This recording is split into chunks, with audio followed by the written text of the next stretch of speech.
History is not boring, unless you're doing it wrong. Welcome to Rainy Day Rabbit Holes, where the West gets wild, and so do we.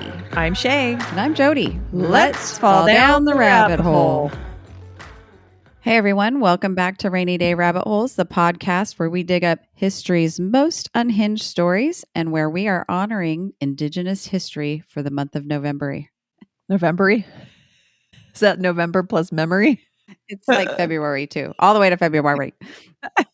November to February is just November. It is actually very November-y outside. It is very November. Yeah. Even though it's not. Yeah, you're right. I'm really excited about this project we're on. I've always been fascinated by the history, culture, and stories of the Native people, how tribes are unique, and how they are similar. So, Shea, let's get started. Let's do it. Today's story takes us to the rainy, evergreen heart of the Pacific Northwest, home of salmon and cedar before all the coffee, flannel, and homebrewed IPAs. Hey, are you dissing on homebrewed IPAs? No. I'm just saying that this is before that time. Sure. Before the glorious time of IPAs. It's the story of the Muckleshoot Tribe, a people nearly erased by colonization, betrayed by treaties, and written off by history. And then saved by a casino. Hey, sorry. You're reading my script. Yet today they own a massive casino, hotels, schools, and more land than they've had in 150 years. Yeah, I spent time as a teenager in Enumclaw and went to Green River Community College, and Muckleshoot Casino was a big part of people's lives, and I drove past it almost every single day. Absolutely. So, what year were you there? That would have been our early 90s. Yeah, that's when this really starts kicking off with the casinos, is 1994. So that was your era. You were there in the beginning. Yeah, I was there from like 91 to 97, I want to say. Yeah. 98, maybe? So you were there when it was just a bingo hall, and then then when it became a casino, yeah. Yep, and then it became fancy. When I came back to Washington after living in California, I was like, whoa, what is this? Right? It's about how it happened, too.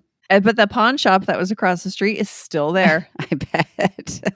I'm surprised there's not more of them. Right? It is Auburn after all. Yeah, well, I mean, sorry for everybody who lives in Auburn. You have to pawn your stuff to go to the casino.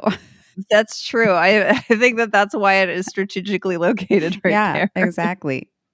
Okay, go on with your story. Yeah, so let's get back to the story. Or no. So let's go way back, when the rivers were still full, the forests still endless, and the Muckleshoot people didn't yet know about smallpox or Christianity. Oh, lucky them. I'm sure they would have wished that they had kept it that way. Yeah, I was going to say, lucky for just so long. Long before Seattle became a tech bro paradise and Tacoma was known for its aroma. Hey, the I put that in there on purpose. I knew you were going to call me on it. It did smell terrible for a minute. I know, and it's just gonna, just for like a century. It's fine. Look. But before that, the Muckleshoot people lived in the lush valleys where the White and Green Rivers meet.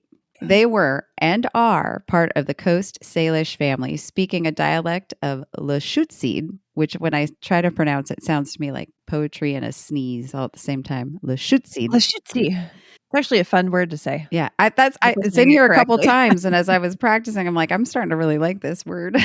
Yeah, I'm just going to go around and randomly say Lushootseed. Also, in fact, when somebody sneezes, right, that's what exactly. Lushootseed. How I say Godzilla now, because it's non-denominational when somebody sneezes. Now it's Lushootseed. Lushootseed. Let's see if when you sneeze, you can try and say Lushootseed while you sneeze. Oh, there you go. Yes. Okay. That's the goal. We're going to try that. I want to call out the fact that there are several words in here that I didn't know the pronunciation of that I looked up this time. Usually we just butcher it. I looked it up. Right. I probably still butcher it though, but I'm going to do my best. I actually put in the effort this time. So thank you. I'm upping my game. Maybe that's why I haven't done a story about Indigenous peoples yet, because some, especially here, the Coast Salish words are, I'm like, why these letters do not belong together. My brain cannot wrap myself around how you might pronounce this. Right. So a TKL all in that order, starting a word. How do you? Yeah, like an I, a Q, and a V, and you're like, My Where does this go? dumb English brain can't handle this. Well, we're about to come up across a word that has upside down E's. So I don't even know where. Yeah, those I don't know Right. either. But I do have a pronunciation for it. So their name, Muckleshoot, actually comes from the native term, this is it, Buckleshul.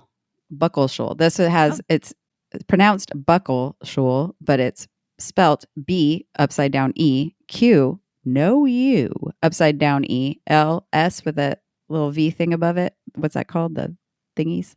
U, L. I don't know. And the L has something weird in it too. So I don't even, they're not even like letters from our alphabet, it looks like. Yeah. So it's, yeah. so their name actually came from Buckleshul.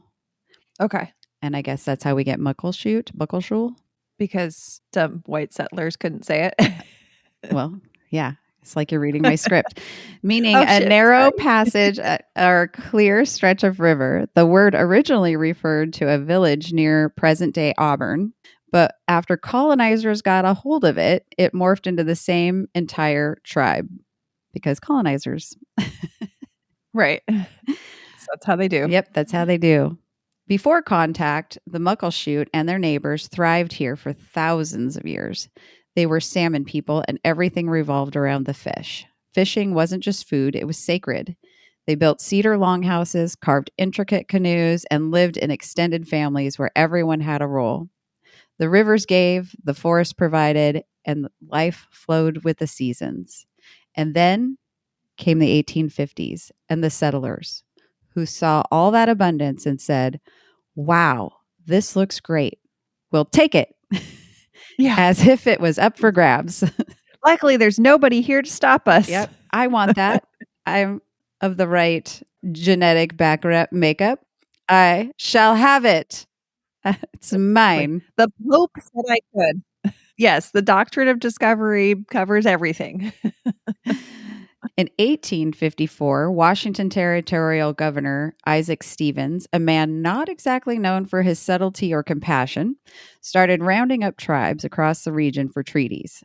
The Muckleshoot weren't a single centralized nation at the time. They were a network of villages from the Duwamish, Stekamish, so that's another one. That's STK is how you start that. Stekamish, Skopomish, and other groups. But Stevens and his men didn't care about those distinctions. He invited tribal leaders to, quote unquote, negotiate, which in government speak meant sign this piece of paper or we'll shoot you and take it anyway. Right. Is this why we have Stevens County?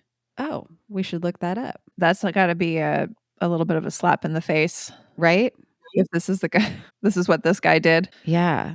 We shouldn't be giving this guy a name. Yeah. On signs. The Treaty of Medicine Creek was signed in 1854 and it ceded 2.5 million acres of tribal land for, wait for it, tiny reservations and a handful of promises, like the right to fish at, quote unquote, at usual and accustomed places, whatever that means. Right. Spoiler alert, the U.S. immediately ignored those promises. Then came the Treaty of Point Elliott in 1855, which lumped even more tribes together and moved them into lands that they hadn't chosen. So imagine your family being told, hey, we sold your house, but do not worry. We're moving you in with 3 other families you barely know. You're gonna love it.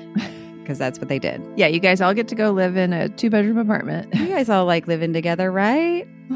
And different tribes too. That's crazy to me because they are different. Yeah. Like they must have had a lot of struggles just in that, let alone. Yeah, and some of them didn't like each other. Right. They had different traditions and beliefs. So, well, and then also, okay, so you're going to let us go fish while, like in Tacoma, they just start building mills and start dumping waste into their fishing grounds. So now they've contaminated their fishing grounds. Like, yeah. Yep. They basically made it. Here, you can have this, but we're going to make it unlivable for you. Yeah. When tribes resisted, the Puget Sound War broke out. An uprising led by Chief Leschi of the Nisqually and supported by allied tribes, including the Muckleshoot warriors. Leschi fought not out of rebellion, but because the treaty had literally taken away his ancestral farmland and fishing rights. He was captured, framed for murder, and executed in 1858. Despite multiple witnesses swearing he was innocent. And that is a whole nother rabbit hole in and of itself. So I won't be Yeah. covering all of that today, but it is on my list. By 1857, the United States created the Muckleshoot Reservation by executive order, supposedly as a safe place for the displaced tribes. But safe quickly translated to starved, marginalized, and ignored. The tribe's population plummeted. Disease, war, and displacement stripped away generations of their people. They were pushed off the riverbanks that fed them, forbidden from their own fishing spots, and forced to watch as white settlers built towns and mills on land that had been theirs since time immemorial. By the 1900s, they were hanging by threads, their traditional economy destroyed, their land base reduced to a few hundred acres, and their culture under assault from assimilation in schools and church missions. All right, we're going to take a short break here so you can process that historical gut punch. And so our sponsors can whisper sweet nothings in your ear. Don't wander off. Things are about to get even more unhinged when we come back. Go buy stuff.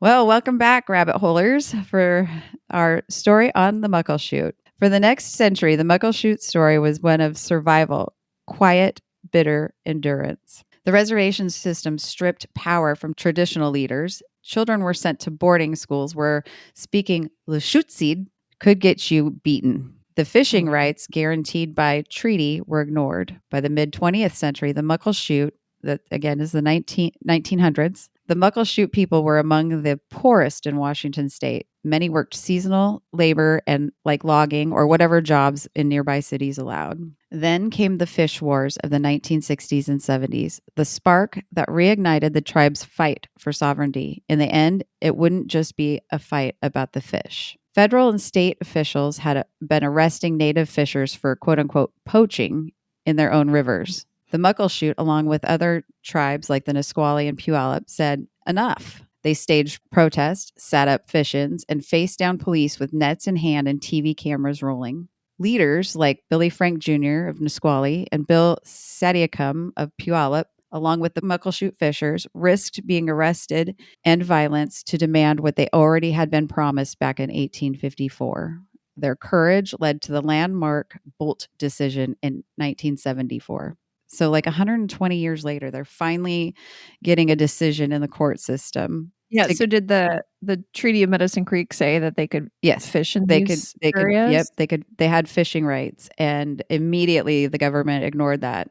And now, as 120 years later, when the Bolt decision comes in, and U.S. District Judge George Bolt reaffirmed that treaty tribes had the right to half the harvestable fish in their traditional waters. For the first time in over a century, the government was forced to admit they had broken its word.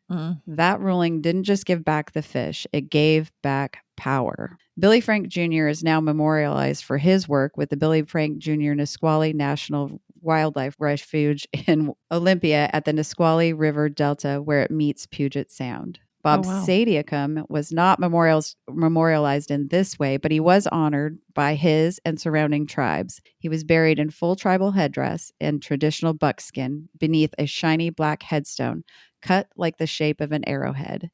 And you can find his resting place at the old Puyallup Indian Cemetery in Tacoma. Oh, we have to go there. I know. I drive by it all the time, and I've always wondered, because it looks really old. I'm like, there's probably some really interesting residents in there. So I was thinking about seeing if we could get a little tour in there as well. With a legal victory secured, the Muckleshoot Tribe began the long, deliberate climb back. In the 1970s, the reservation was still struggling. Poverty was rampant. Schools were underfunded and unemployment was sky high. But the tribe invested heavily in education, resource management, and sovereignty. They invested in their future. Then came the gaming era. In 1988, Congress passed the Indian Gaming Regulatory Act, allowing tribes to operate casinos under certain agreements. For the Muckleshoot, it was a game changer, literally. I didn't realize it was that really recent that they were allowed to build. I mean, I guess in 88, I was a kid, so it's not like I would have known that there were casinos or not, or even recognized what they were, but interesting. So in 1995, the Muckleshoot Casino opened. So that's when you were driving back and forth and by it. And It started small, a bingo hall with dreams, and within a few years, it was pulling in millions of dollars. Oh, yeah.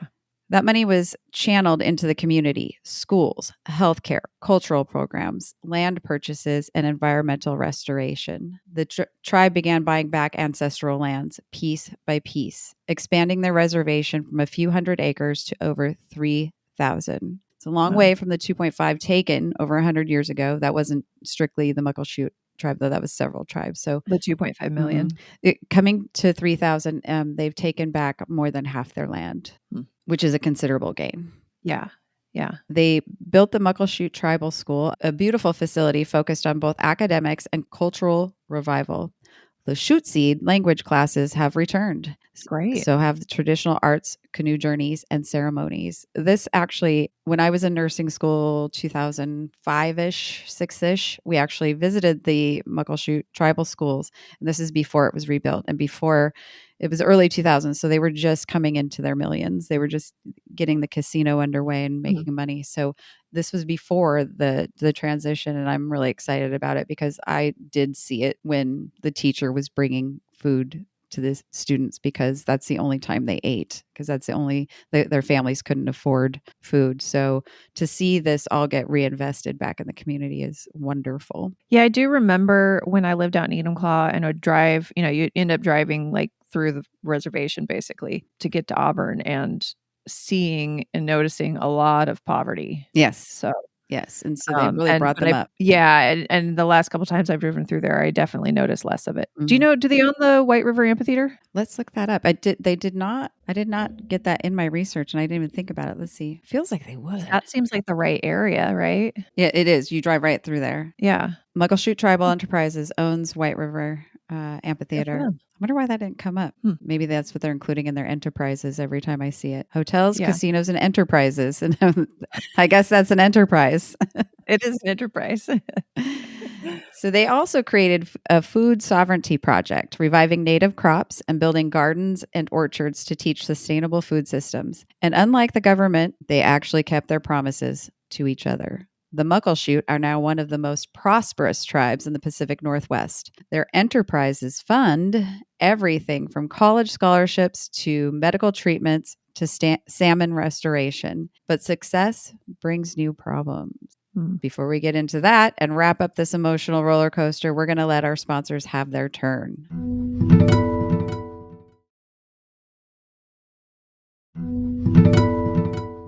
Here's where things get complex and a little uncomfortable. The Muckleshoot Casino and associated businesses have made the tribe wealthy, powerful, and influential. They employ thousands of people, tribal and non-tribal alike. Their charitable giving is enormous, but critics, including some within the Native communities, warn of the new dangers. Dependence on gaming revenue, cultural dilution, and economic vulnerability if tourism dips or political winds change. Casinos were not part of the culture of Native tribes before colonization. Right. There are no lessons learned from their elders. Preparing for the future looks much different now. They didn't have traditional bingo halls. Right. And back in the day. Managing not just what do we do with these businesses, what do their futures look like, how do we protect them, but how do we protect our tribal members who are now participating in this and experiencing things like addiction, gambling addiction, alcohol addiction. These places, their businesses, their enterprises all are surrounded with that. That's where they're making their money, but it does impact them negatively in that way as well. It's a paradox. For generations, colonizers destroyed indigenous economies. Now, tribes like the Muckleshoot have mastered capitalism and turned it into a tool for survival. But the same system that nearly destroyed them can easily shift again. So the tribe is diversifying, investing in education, renewable energy, and land-based industries. They're buying back forests, farmlands, and river corridors, not just for profit, but to heal. So they're really protecting it, finding other ways to make money just in case something happens. And culturally, they're thriving. The Lushootseed language is back in classrooms. Elders are teaching youth to weave, carve, sing, and fish the old ways. The annual canoe journeys bring together tribes from across the coast, reaffirming bonds broken by centuries of colonization. Their story, from displacement to dominance, is one of the greatest comebacks in American history. Not because they built a casino, but because they rebuilt themselves. So, what do we take away from our story from the Muckleshoot? That you can burn a people's home, erase their names, outlaw their language, and steal their rivers, and they will still find a way to rise. Today, the Muckleshoot aren't just surviving, they're teaching the world what survival looks like. They've turned pain into profit, loss into leverage, and trauma into triumph. It's poetic, it's just, and it's the kind of history we should all know. Yep. And that is our story about the Muckleshoot and how they were destroyed and rose again. Well, thank you for that story because, like I said, I've driven past there dozens upon dozens of times and never really honestly gave much thought beyond the casino. Right. There's a big building. Oh, it's a casino. Now it's a big hotel. Have you seen that? Yeah, it's a huge hotel. The food looks good actually. When I'm driving by, they have the big billboard that's a video billboard outside there, and they're always showing the food in the restaurants. And I'm like, well, now I'm starving and I want to go to the casino. Actually, here they do have really good food, but I've never actually been in that casino. I'm not a big casino person. Yeah, so. I mean, I hate gambling. It is not fun to me at all, but I have been there several times and I have tried it. I have tried gambling and I'm not good at it. But they also have shows. Hey, they have Mini Kiss coming. Do you want Mini Kiss? What? Mini Kiss is going to be there. What's Mini Kiss? They're small people dressed and they're a band of Kiss. They do Kiss. Oh, it's a Kiss cover band. Yes, but that's the word I was looking for. Little people? Yes. Wow. Do you know how much it costs to go? It's like over $150 per ticket. I'm not doing that. They're famous. Keith really wants to go and I'm like, I don't know. Well, I really wanted to go to Weird Al when he was at the White River Amphitheater, but I couldn't get anybody to go with me. Have you been to that amphitheater? I have. That's a good thing too. I liked the show there. Getting out of there was a little rough. Maybe I haven't been there. No, you know me, I don't go to shows.